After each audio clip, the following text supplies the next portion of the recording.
Hello दोस्तों, arthritis और joint pain के पेशेंट्स के लिए बारिश के टाइम क्या इंपॉर्टेंट प्रॉब्लम्स आ सकती हैं, आज इस पर बात करेंगे। अक्सर ये काफ़ी इग्नोर्ड एस्पेक्ट रहता है, ज़्यादातर लोग इस बारे में ना डिस्कशन करते हैं, ना डॉक्टर्स इसके बारे में कुछ बात करते हैं, ना किसी चैनल या किसी एरिया में आपको इसके बारे में कोई विस्तृत कंटेंट मिलेगा। तो ये एक्सक्लूसिव कंटेंट है, आज इसमें हम बात करेंगे कि बारिश के टाइम अगर आपको जॉइंट पेन्स का प्रॉब्लम है या आर्थराइटिस का प्रॉब्लम है तो क्या इंपॉर्टेंट इश्यूज आपको आ सकते हैं, ताकि इस बारे में आप सतर्क रहें। एक अलग वीडियो में हम इसके प्रिकॉशंस पर बात करेंगे, आज बात करते हैं प्रॉब्लम्स पर। टॉपिक पर जाने से पहले जो लोग हमारे चैनल पर नए हैं उन्हें रिक्वेस्ट करूंगा कि चैनल को सब्सक्राइब करें, वीडियोस को लाइक करें, शेयर करें, फॉलो करें, कमेंट करें, पूरा देखें। टॉपिक बहुत इंपॉर्टेंट है, इसलिए इसे एंड तक देखिएगा। चलिए शुरू करते हैं पॉइंट वीडियो।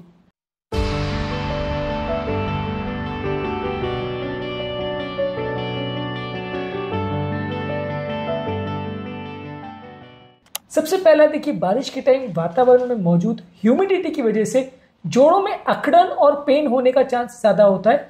अक्सर आपने देखा होगा कि ठंड के टाइम जब कभी भी चोट लगती है या गीले वातावरण में जब चोट लगती है तो वो काफी देर तक दर्द होता रहता है। गर्मी में कंपैरिजन में उतनी अकड़न या स्टिफनेस नहीं होती है आपको।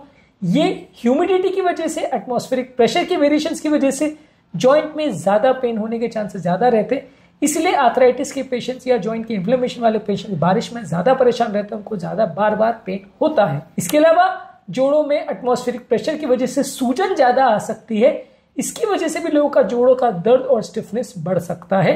ये वातावरण में मौजूद एटमॉस्फेरिक प्रेशर में जो पानी में नमी होने की वजह से चेंजेस आते हैं उसकी वजह से होता है। इसके अलावा जोड़ों में मोबिलिटी कॉम्प्रोमाइज हो जाती है, जिसकी वजह से आपका पेन, स्टिफनेस और स्वेलिंग बढ़ जाता है। आर्थराइटिस के पेशेंट्स के लिए मूव करना, अपने जोड़ों को हिलाना या उसको मैनेज करना बारिश के टाइम अक्सर ज़्यादा टफ हो जाता है। बारिश के टाइम एक और बड़ा इशू ये आता है कि बारिश के टाइम स्लिप होके गिरने का या इंजरी होने का कंपैरेटिवली ज़्यादा खतरा रहता है, जिसकी वजह से जॉइंट पेन्स और इसके रिलेटेड प्रॉब्लम्स बढ़ने का रिस्क और ज़्यादा बढ़ जाता है। बारिश के टाइम सुस्ती और कमजोरी होने का भी ज़्यादा कारण होता है। इससे रिलेशन वातावरण में मौजूद जो ग्लूमी चेंजेस होते हैं, क्योंकि धूप नहीं निकलती है, वातावरण में बहुत ज्यादा अंधकार होता है, इसकी वजह से आपका मन बहुत अशांत रहता है, बॉडी में स्ट्रेस हार्मोन ज्यादा बनते हैं, डिप्रेशन ज्यादा होता है। इसकी वजह से आपको बिना कारण के भी ज्यादा सुस्ती और कमजोरी होगी, जोड़ हिलाने की इच्छा नहीं होगी, बहुत ज्यादा दर्द या कमजोरी का एहसास होता रहेगा। ये एक और इंपॉर्टेंट चेंज है जो बारिश के टाइम ज्यादा देखने को मिलता है। बारिश के टाइम मूड के भी ज्यादा चेंजेस देखने को मिलते हैं। सीजनल अफेक्टिव डिसऑर्डर इसको बोलते हैं, यानी एक पर्टिकुलर एनवायरनमेंट में आपको कुछ भी काम करने की इच्छा नहीं होगी, मन अशांत रहेगा, दुख ज्यादा रहेगा, डिप्रेशन ज्यादा रहेगा, एंग्जाइटी ज्यादा रहेगी, नींद प्रॉपर नहीं आएगी। ये सारे ही चेंजेस बारिश में देखने को मिलते हैं और जॉइंट पेन और आर्थराइटिस के पेशेंट्स के लिए ये एक बुरी खबर है, क्योंकि ये आपकी जॉइंट्स की हेल्थ को नेगेटिवली इफेक्ट करता है। बॉडी में मौजूद सूजन, इन्फ्लेमेशन बढ़ जाता है, इससे आपका पेन बढ़ जाता है, प्रॉब्लम्स बढ़ जाती है। इसके अलावा बारिश के टाइम आप एक्सरसाइज नहीं करते, जब एक्सरसाइज नहीं करते तो बॉडी में स्ट्रेचिंग नहीं होती, तो इसकी वजह से जोड़ों में अकड़न और बढ़ जाती है। बारिश के टाइम जो लोग रेगुलरली योगा, प्राणायाम में इस तरह की चीजें करते हैं वो भी बंद हो जाता है या कम हो जाता है। इससे भी बॉडी में स्टिफनेस होती है, इससे भी आपका एक्सरसाइज कॉम्प्रोमाइज होता है। ज्यादा बाहर जाने में या खासकर बारिश के टाइम साइकिलिंग करने में या दौड़ने जाने में फिसल के गिर जाने का या एक्सीडेंट होने का खतरा ज्यादा रहता है। इससे भी आपकी ओवरऑल जॉइंट की फिटनेस और हेल्थ कॉम्प्रोमाइज होती है। खिंचाव की वजह से, स्लिप होने की वजह से यदि सडन स्प्रेन आ गया या इंजरी हो गई तो कई हफ्तों तक, महीनों तक आपको जॉइंट का पेन ज्यादा बना रहेगा और ये आपकी ओवरऑल कई दिनों की एक्सरसाइज को कॉम्प्रोमाइज करेगा। उसके बाद ये जकड़न और स्टिफनेस का साइकिल और बढ़ जाएगा, आपको इससे रिलेटेड और ज्यादा प्रॉब्लम आएगी।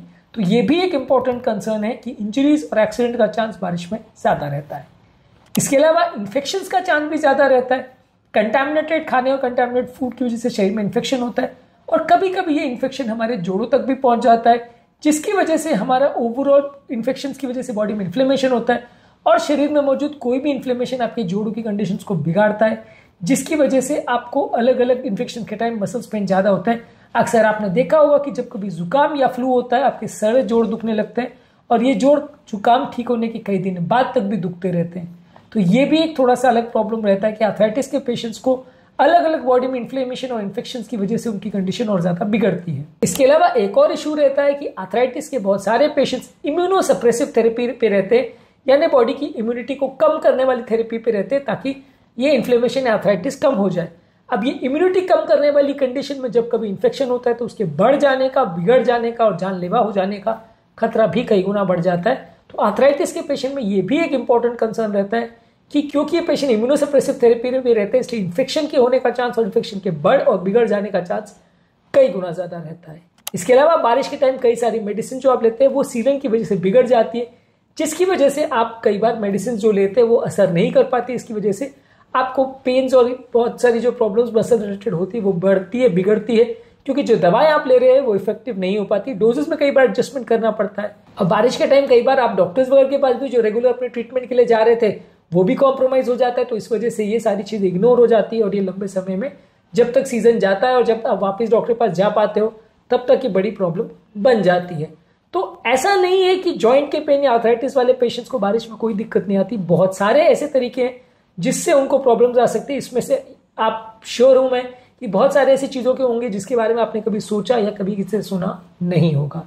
हमारे चैनल का बेसिक पर्पज़ यही है कि इस तरह की बातें हम आपको बताते हैं जो आपको कहीं पे भी अवेलेबल नहीं होती है, और जो उसके बारे में आपको हम जानकारी देते हैं वो आपके लिए लॉन्ग टर्म यूजफुल भी होती है।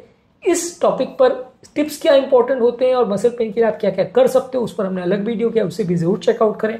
टॉपिक एंड करने से पहले जो लोग हमारे चैनल पर नए हैं उन्हें रिक्वेस्ट करूँगा कि चैनल को सब्सक्राइब करें, वीडियोस को लाइक करें, शेयर करें, फॉलो करें, कमेंट करें, पूरा देखें। Thank you.